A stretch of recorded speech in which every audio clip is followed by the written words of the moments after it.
เจ้าลูกหนังวิเคราะห์บานเตะที่เด็ด3คู่ประจำวันเสาร์ที่25เดือน4ปี2026เข้ามาเริ่มกันในคู่ที่1ในศึกพรีเมียร์ลีกอังกฤษแต่ในเวลา 21:00 ของคืนนี้การพบกันระหว่างหงส์แดงลิเวอร์พูลอันดับ5มี55คะแนนจะเปิดบ้านต้อนรับการมาเยือนของคริสตัลพาเลซอันดับ13มี43คะแนนลิเวอร์พูลเจ้าบ้านพวกเขามีฟอร์มการเล่นส่วนหลังที่ยังคงสะดุดในบางเกมแต่ทีมยังคงมีเกมบุกที่มีความหลากหลายยิงประตูเฉลี่ยอยู่ที่ 1.6 ประตูต่อนัดการเล่นในบ้านของพวกเขาถือว่าได้เปรียบเกมบุกกดดันคู่แข่งมักเก็บได้ดีส่วนคริสตัลพาเลซทีมเยือนฟอร์มโดยรวมถือว่าใช้ได้ด้วยการเก็บชัยชนะได้3จาก5เกมหลังสุดทีมถือว่ามีคุณภาพตัวผู้เล่นที่เป็นห้องทีมเจ้าบ้านแต่ยังคงมีจุดเด่นในการเล่นเก็บสวนกลับไว้และเกมรับที่เหนียวแน่นขึ้น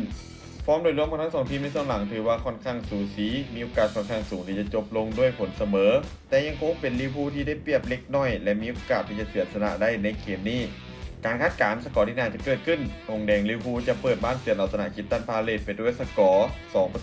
2-1มาตอนคู่ที่2เตะในเวลา 11:00 ของคืนนี้การพบกันระหว่างวูลแฮมป์ตันวันเดอร์อันดับบ้วยมี17คะแนนจะเปิดบ้านต้อนรับการมาเยือนของท็อตแนมฮอตสเปอร์ที่กำลังหนีตกชั้นด้วยการอยู่ที่อันดับ18มี31คะแนนวูฟเจ้าบ้านพวกเขามีฟอร์มในช่วงหลังถือว่าบ่ค่อยดีโดยแพ้3จาก5เกมหลังสุดเกมบุกของทีมเริ่มฟื้นขึ้นยิงประตูบ่ค่อยคมส่วนสเปอร์ทีมเยือนมีฟอร์มการเล่นช่วงหลังที่ยังขึ้นลงแต่เกมบุกของพวกเขายังถือว่าอันตรายกว่าเจ้าบ้านจุดอ่อนของทีมยังคงเป็นเกมรับที่มักจะเสียสมาธิและเฮ็ดให้เสียประตูค่อนข้างง่ายเกมนี้ทำให้สเปอร์พวกเขาถึงบีบให้ต้องมาเก็บชัยชนะได้เพียงสถานเดียวเพื่อที่จะลุ้นอยู่ต่อในพรีเมียร์ลีกในฤดูกาลหน้าภาพรวมคิดว่าสเปอร์พวกเขาน่าจะเก็บชัยชนะไปได้ในเกมนี้เพื่อให้ความมั่นใจของทีมกลับคืนมา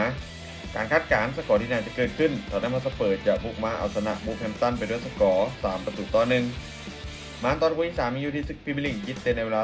23:30 ของคืนนี้การพบกันระหว่างห้องจากฝูงอาร์เซนอลที่เพิ่งจะล้นมาจากฝูงด้วยกันมี70คะแนนจะเปิดบ้านต้อนรับการมาเยือนของนิวคาสเซิลยูไนเต็ดอันดับ14มี42คะแนนผลการในส่วนหลังของอาร์เซนอลถือว่ามีฟอร์มการเล่นที่บ่ค่อยนิ่งแต่เกมบุกของพวกเขายังคงยิงประตูได้ค่อนข้างต่อเนื่องจุดแข็งของทีมคือการเล่นในบ้านบวกกับการครองบาสที่มักจะเฮ็ดได้ดีส่วนนิวคาสเซิลยูไนเต็ดทีมเยือนฟอร์มโดยรวมถือว่าค่อนข้างมีปัญหานักโดยแพ้ติดต่อกันมาแล้ว4เกมในทุกรายการเกมภาพของทีมถือว่าค่อนข้างมีปัญหาเสียประตูง่ายแต่พวกเขายังคงมีลูกสวนกลับที่ยังคงอันตรายเกมนี้ภาพรวมยังคงให้อาร์เซนอลเจ้าบ้านดูดีกว่าอย่างชัดเจนและมีโอกาสที่จะเก็บชัยชนะไปได้โดยเฉพาะถ้าหากพวกเขาแพ้หรือเสมอจะสร้างปัญหาใหญ่ในการลุ้นแชมป์ของพวกเขาการคาดการณ์สกอร์ที่น่าจะเกิดขึ้นปืนใหญ่อาร์เซนอลจะเปิดบ้านเอาชนะนิวคาสเซิลยูไนเต็ดไปด้วยสกอร์2-0สุดท้ายนี้ถ้าทุกคนสนใจแนวทางดีๆแบบนี้อย่าลืมกดไลค์กดแชร์ออกไปเพื่อเป็นแนวทางเพิ่มเติม